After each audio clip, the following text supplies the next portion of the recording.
Race for U.S. Senate here in Texas shows Democrat James Talarico holding a narrow lead over Republican Ken Paxton.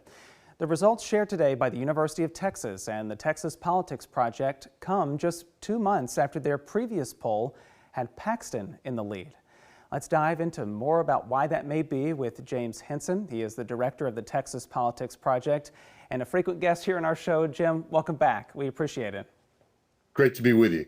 So earlier this month, you all asked 1,200 registered voters in Texas who they'd support in the Senate election if that happened indeed that day. So we're showing the results now up on screen if we can take that really quickly. Those results showed Talarico 3 percentage points ahead of Ken Paxton, and that is outside the margin of error. Now, what stood out to me about this is that Talarico standing at 42% stood since the last poll you all did back in June. But Paxton's support fell to 39% out of the lead. So how do you explain that? Well, I think these are honestly fairly small movements for each candidate. And, this is outside the margin of error, but just barely. The margin of error for that result is 2.83%. So 3 just squeezes you out of there. Look, I think that it has been a very dynamic summer. I think that James Talarico has been campaigning, I think, more actively by most accounts than Ken Paxton. And there are still a lot of people that are not paying attention to this race. We found 14% saying that they didn't have an opinion yet. That's a pretty big share in a very tight race. But, I think what we want to do is step back, look at this poll and look at where it falls in the last month or so of polling in this race, maybe month and a half. Talarico is led by somewhere between 1 and 3 or 4 points in 4 out of the last nonpartisan polls that we've seen in Texas. Right. So this does tell us that this is a very competitive race. And at this point, among people that are paying attention and have a preference, Talarico probably does have something of an edge. But as you and I've talked many times, these are not predictions, and certainly a poll in August shouldn't be taken as a prediction of what's going to happen with more than 1 in 10 Texans still saying they don't have an attitude yet. Yeah, very fair point, especially with the election just a little over 2 months away at this point, too. So when you look at those demographic breakdowns, though, of the voters that you talked to, is there anything that jumped out to you all when it was focused on the Senate race there? Was there any certain group of voters that you're really looking to see where they might go coming into November? Well, I think there are a few, but I think the ones that really stand out in this poll is thinking about independents. When we look at the preferences of independents in this poll, something like, a little bit more than 3 times as many independents opted for Talarico than for Paxton. So Talarico led 37-11 among independents, but your discerning viewers will notice that there's a lot of independents missing out of that 37-11 gap. You got 43% of independents who say they haven't thought about it enough to have an opinion. And you and I have talked about this before. On one hand, independents are going to be a critical target in a very close election. If the polling continues to look the way it has this summer, this race is going to be an election of increments where each campaign is going to be looking for every advantage they can find, and independents are going to be a big target there. And if you've got 43% that are not decided, that's potentially a target. However, the problem is that a lot of independents don't pay a lot of attention, are not super engaged with politics, and don't turn out to vote.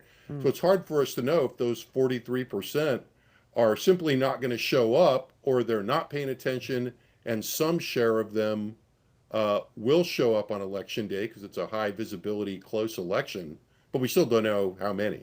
Absolutely. Well, the poll also showed that Talarico is the only Democrat leading in any of the statewide matchups. That includes for governor, lieutenant governor, attorney general, comptroller. You polled about all of those. So that would maybe suggest that some voters are open to splitting their ticket, voting for a Democrat in maybe the Senate race and then for Governor Abbott, say, in the governor's race. So do you really ultimately think that that's possible? There would be that kind of split? Well, I think it's possible, and it's possible for this reason. I mean, I think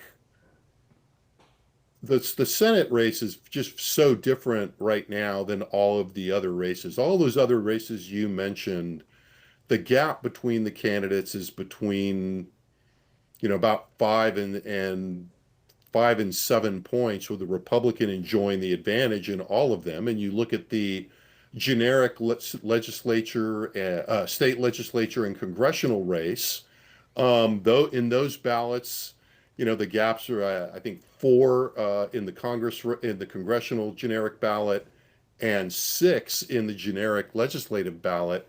So what you're seeing is that those other races are fluctuating between 5 and 7. It's an interesting reflection on some mixture of how, as many people have said all along, Ken Paxton is maybe not the optimal candidate for the general election.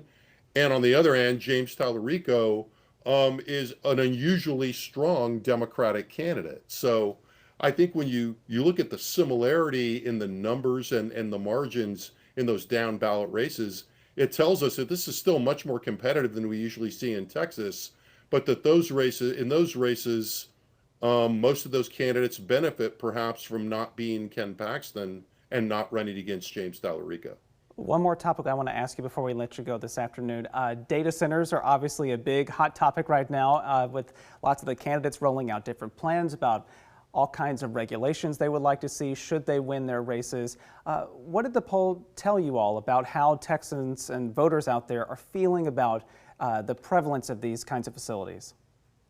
Well, there's 2 different things going on here in the questions we asked. One, very familiar, we asked the same question we asked in June about whether people would support or oppose the construction of a data center in their community. Those numbers move slightly, but the proportions are about the same. Only 30% said they would support this kind of construction. 57% said they would oppose it. And I think importantly, 41% strongly opposed. But we did a big battery of questions where we asked people, essentially about whether data centers would have a positive or negative impact in about 13 areas.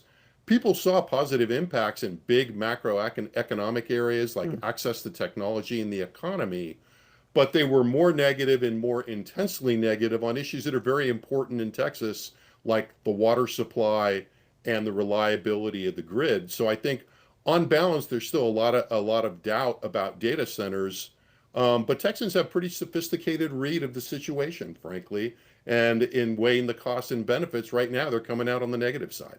Well, the poll is always one that I look forward to seeing and diving a little bit more in, so I would hope that everybody else would do the same. We have more coverage on our website at KXAN.com, but James Henson, thank you again, as always, for being here and talking more about this. Enjoyed it. Great to be with you.